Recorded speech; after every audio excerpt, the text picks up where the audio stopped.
My purpose is to recognize in a higher take, to honor the Father who understood us, who built the pillars of our own way of thinking and behaving.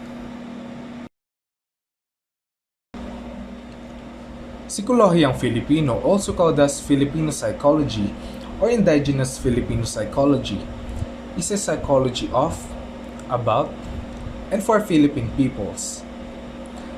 It is commonly defined as a psychology rooted on the ideas, experiences, and orientation of the Filipinos based on the full use of Filipino culture and languages. Traditionally, it is regulated by the Pambansang Samahan sa Psikolohiyang Filipino, registered with the Philippine government under the corporate name of National Association for Psikolohiyang Filipino Incorporated. Psikolohiyang Filipino is an orientation, an enduring worldview that links to the cultural heritage of indigenous Filipino people and their indigenous knowledge, systems, and practices. As liberation psychology, it is an academic discipline representative for a new awareness of Asian psychology.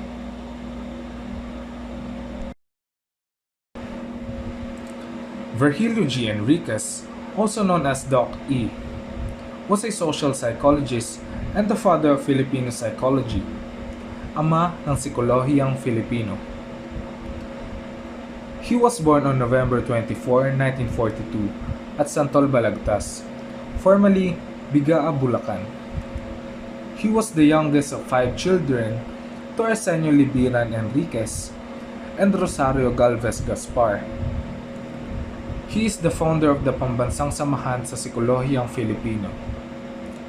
He earned his BA in Philosophy from the University of the Philippines in 1961. In 1966, he attended Northwestern University in Evanston, Illinois, to pursue a master's, and later a doctorate in social psychology. He then returned to the Philippines in 1971 to continue teaching psychology.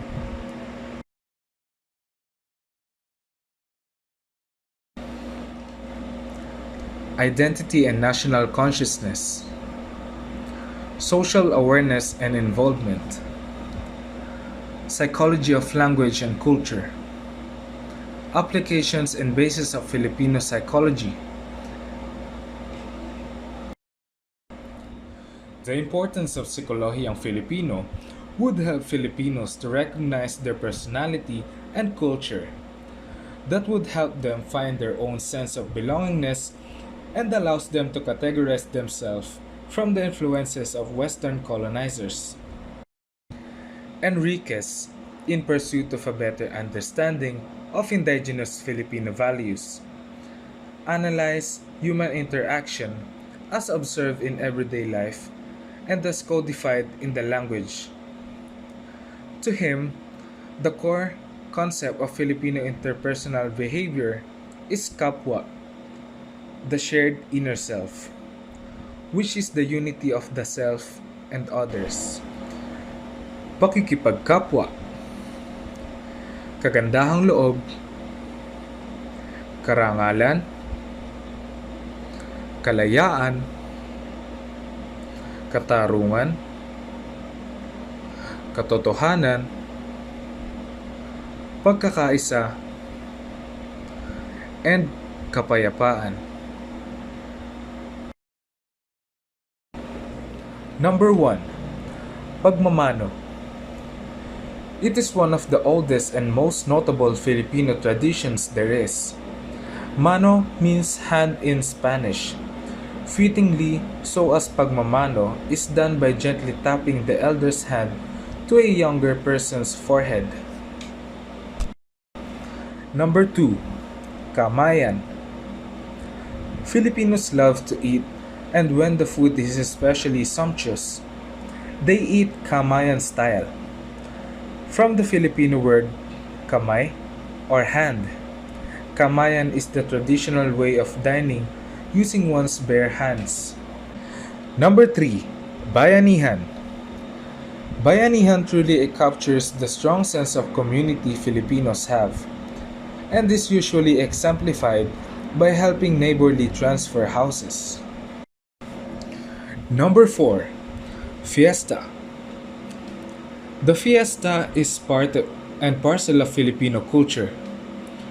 Through good times and bad times, the Filipino fiesta must go on.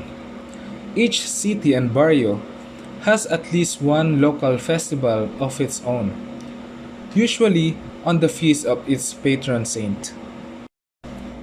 Number 5. Po and Opo. These are the words that Filipinos use to show their respect when talking to elders and or to someone they respect. Pakikisama. It means getting along with others to preserve a harmonious relationship. It invites the Filipinos to do good and to be a nice companion. The Filipino value system or Filipino values refers to the values that most Filipinos have historically held important in their lives.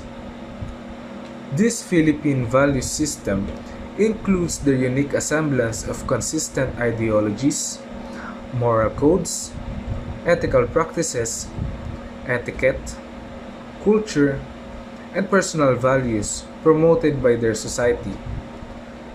As with any society, though the values that an individual holds sacred can differ based on religion, upbringing, and other factors,